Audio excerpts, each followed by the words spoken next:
How's it going?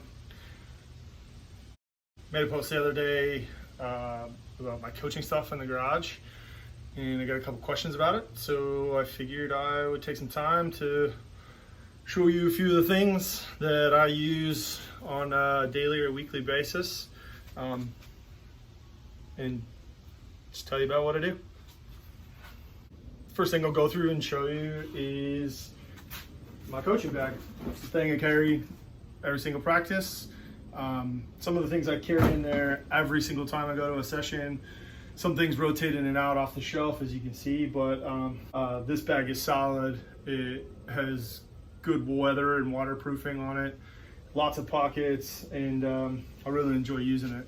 The first thing that comes with me to every session, I know I say I bring this every time, but sometimes I forget it because I'm constantly doing the old thinking stance while we're in training, and sometimes I put it in the pocket of my hoodie and it doesn't come back. So for those of you who've been coached by me, you've seen that stance 1,000 times. In my bag, tennis racket with numerous tennis balls. I really value tennis balls as a hand-eye coordination tool, and I learned the game slip catch from a couple of the strength and conditioning coaches and assistant coaches with the All Black Sevens. So we'll play a game of slip catch to do in work-ons or warm-ups, and essentially you just, you catch it with one hand or two hands. Adds a little competitiveness to the session. The other thing I keep in my bag is a pair of boots. We have ball pump. Just be careful because you don't want to bend the needle. Always keep a laundry loop with some amount of cones in it, just because you need cones. You can use them for any numerous things. Typically, the amount of cones I bring for the session depends on how many people and what we're trying to accomplish that day. Most of the time, enough to just maybe mark out a field. Kicking tee, self-explanatory. Guys like to have some kicks. Sometimes they don't bring their tees. This is an adjustable one from Rugby Athletic. Days of COVID, I've just thrown this in my bag now just to start being proactive. Clorox wipes. Please forgive me, I hoarded a couple of packages of them in my garage so that way I could have them and get to coaching as soon as possible, and also wipe down all the gear and equipment in between uses. Lastly, clipboard. This was given to me by my buddy Jimmy Hansen, and I've kept the tradition. He kind of started, he gave me one, and I've given my assistant coaches clipboard. So I'm in this, just like said, always keep a pen or two. We take roll every single practice to learn the game. Also keep extra notebooks on hand, as you can see, because I'm constantly writing things down.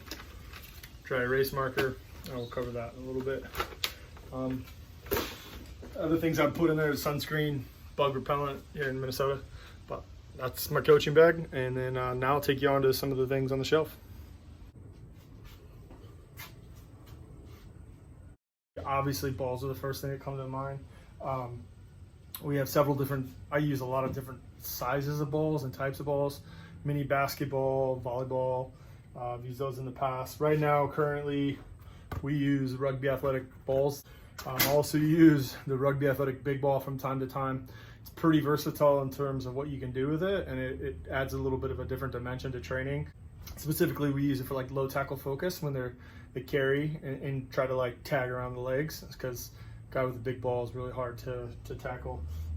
We use really small balls, right? Hand-eye coordination. And also one of the new tools that I got this Christmas is the Gilbert controller balls. There's 5 different ones: heavy, light, gripless, unstable, which has water in it and has a really wobbly flight path, and then a match ball that you can't tell the difference because they're all the same color.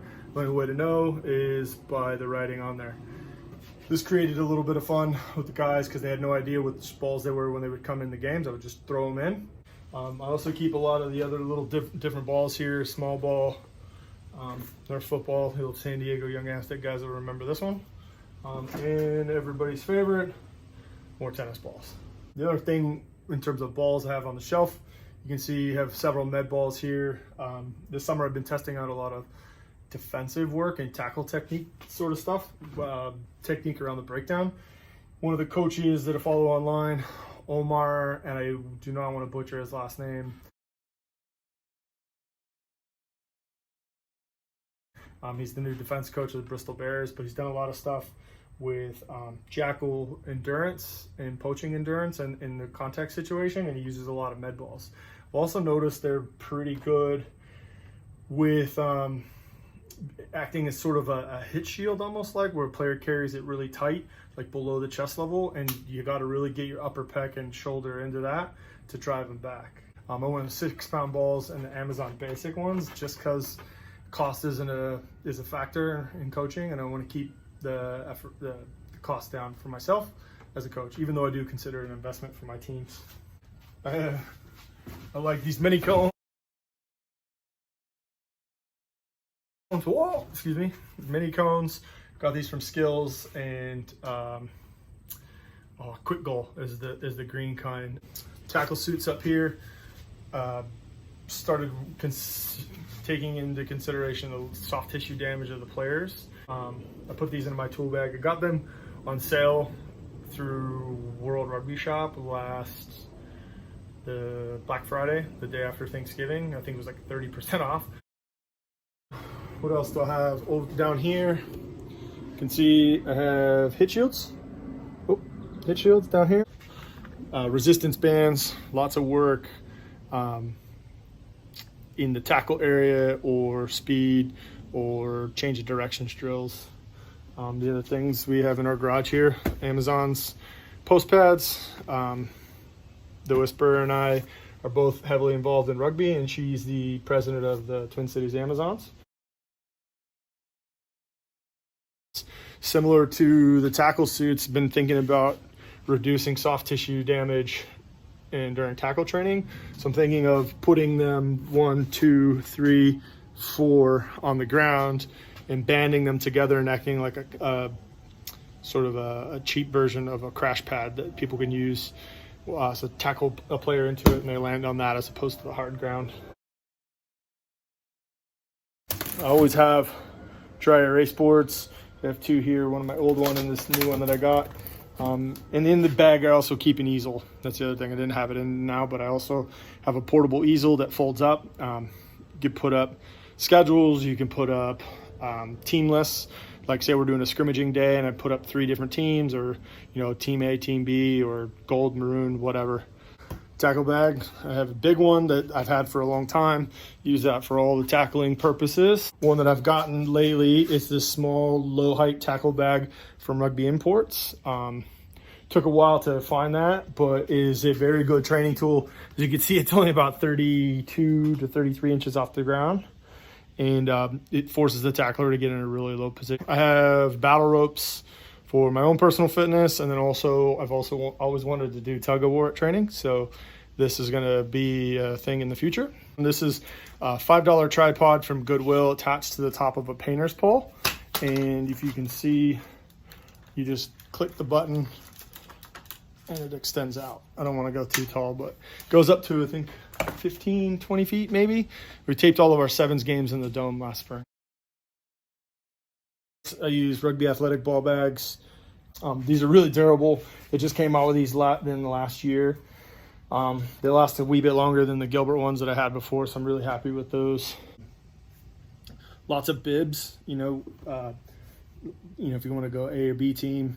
Rumble rollers for mobility and recovery. Extra clipboards, some gopher shirt right there. So this is another tool I've been using at training just to carry gear. Right now, currently, has one of my favorite training aids in it, but the big blue exercise balls. I got 4 of them. And we use those for agility training and like dodgeball, or we use them for low tackle focus in like a pseudo scrimmage type thing. Probably seen the videos of guys getting bumped off with those things. If you don't go low, you get blasted out of a tackle. It's an interesting dynamic in training. We just like to change things up and try different things. I'm the type of coach that I would try anything once to see what the guys want to do. If they've seen something online, we can go ahead and try it, make it work, or adapt it to what we do. Similar to sort of talking about the balls earlier and Omar on his defensive stuff, everyone steals everyone's stuff. The coaches that end up becoming better are the ones that could put it in the correct context for themselves and their team that they currently train with. So a lot of the stuff that you see online or that maybe I've done on my Instagram has been things I've learned from other coaches, and I've just adapted those to the teams that I coach in the current moment. That's about it in the garage. If you got any questions, leave a comment below. I don't know if I'm staring at the right place. Have a good day.